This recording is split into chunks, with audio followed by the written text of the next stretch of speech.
Shalom, Damai di hati. damai di hati. Shalom. Tuhan Yesus baik Selamanya. selamanya. Tuhan Yesus baik. Puji syukur kita naikkan kepada Allah Bapa yang pengasih dalam Kristus Yesus. Ia yang memegang tangan kita dan memelihara hidup kita hingga ada pada hari keempat di bulan yang ketiga pada tahun 2022 ini.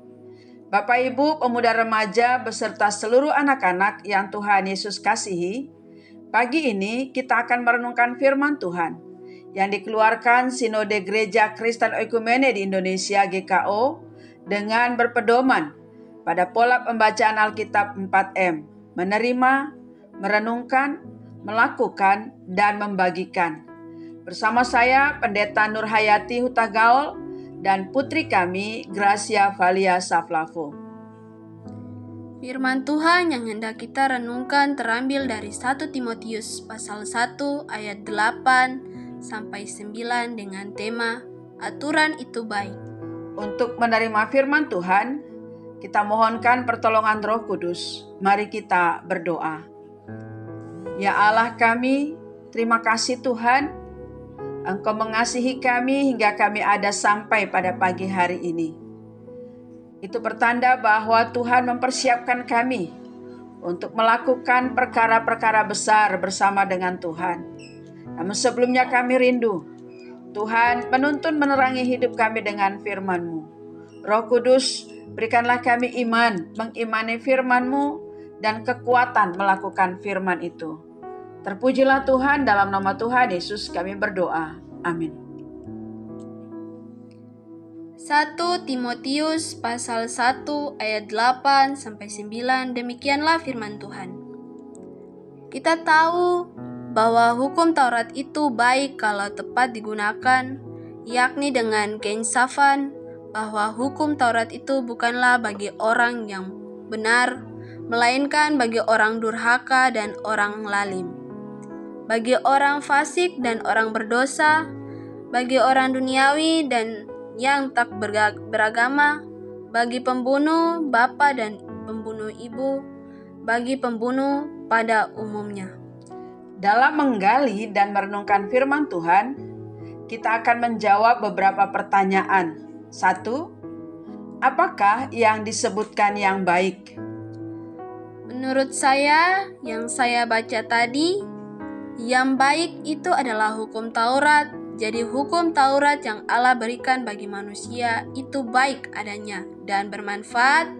Tidak ada yang salah dari hukum Taurat itu. Ya, Paulus yang menulis surat kepada Timotius, ia dituduh sepertinya dia mengabaikan atau meremehkan atau juga hendak meniadakan hukum Taurat.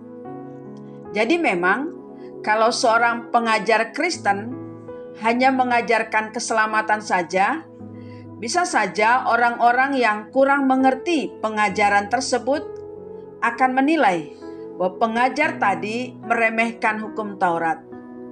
Paulus tidak meremehkan, bahkan tidak bermaksud meniadakan hukum Taurat. Sebaliknya, Paulus berkata bahwa hukum Taurat itu baik. Nah, sekarang pertanyaan kedua. Bagaimana hukum Taurat itu dikatakan baik? Masih dari ayat yang sama yang telah saya baca, dikatakan hukum Taurat itu baik. Kalau, ingat ya, ada kata kalau tepat digunakan. Nah, kita umat Kristen juga jangan menganggap bahwa hukum Taurat itu tidak perlu. Pandangan itu salah. Hukum Taurat itu baik karena berguna sebagai pengajaran moral populer demi mengurangi kejahatan, tuntunan dalam perbuatan kasih untuk terciptanya tatanan kehidupan yang harmonis. Selain itu, juga dijelaskan dalam ayat yang kita baca tadi, bahwa hukum Taurat itu sebagai pengancam orang-orang yang berbuat dosa atau orang-orang yang mau hidup sesuka hatinya. Daftar dosa yang ada dalam pembacaan kita merupakan perhatian Paulus karena masih banyak dilakukan oleh mereka yang hidup di luar Kristus. Mereka itu mau menuduh Paulus meremehkan hukum Taurat. Sebaliknya, mereka sendiri tidak melakukan hukum Taurat. Padahal, orang-orang yang mengikut Kristus terus-menerus diajarkan hukum kasih yang adalah kesempurnaan dari hukum Taurat. Iya, Ma. Kita orang Kristen sekarang memang banyak yang tidak menghafalkan semua hukum Taurat. Tapi kita diajarkan oleh firman Tuhan untuk menerima hukum kasih, dan hukum kasih itu adalah yang menjadi tuntunan hidup. Baik dalam hidup beriman akan semua karya keselamatan yang telah Tuhan Yesus kerjakan, tetapi juga dalam hidup bermasyarakat ataupun berbangsa. Nah, sekarang pertanyaan yang ketiga. Untuk siapakah hukum Taurat itu? Sebenarnya tadi Mama sudah menjawab pertanyaannya dalam semua penjelasan Mama. Yang pertama, untuk umat Kristen yang telah menerima dan mengimani karya keselamatan dari Tuhan Yesus, hukum Taurat menjadi penuntun dalam melaksanakan hukum kasih, baik dalam mengasihi Allah tetapi juga dalam kita mengasihi sesama. Sedangkan bagi mereka yang masih hidup di luar Kristus, boleh dikatakan hukum Taurat itu sebagai pengancam, sebab Allah pasti akan melakukan akibat-akibat dari melanggar hukum Taurat kalau tidak bertobat. Mengancam bukan karena Allah jahat, tetapi karena Allah tidak menginginkan manusia itu binasa. Allah menginginkan agar umat manusia itu selamat dan hidup harmonis dalam ikatan kasih, karena Allah itu kasih adanya. Bapak Ibu pemuda, remaja, serta semua kita yang mendengarkan renungan ini, mari kita menghidupi hukum Taurat dalam kehidupan kita. Jangan sekali-kali meremehkan hukum Taurat, tetapi jangan berpikir melakukan hukum Taurat supaya selamat, karena hal itu tidak mungkin. Sebaliknya, hidupilah hukum Taurat itu karena telah menerima keselamatan. Hiduplah dalam hukum kasih sebagai kegenapan hukum Taurat. Sampaikan juga kepada saudara seiman ataupun yang tidak seiman. Jangan pernah meremehkan hukum Taurat.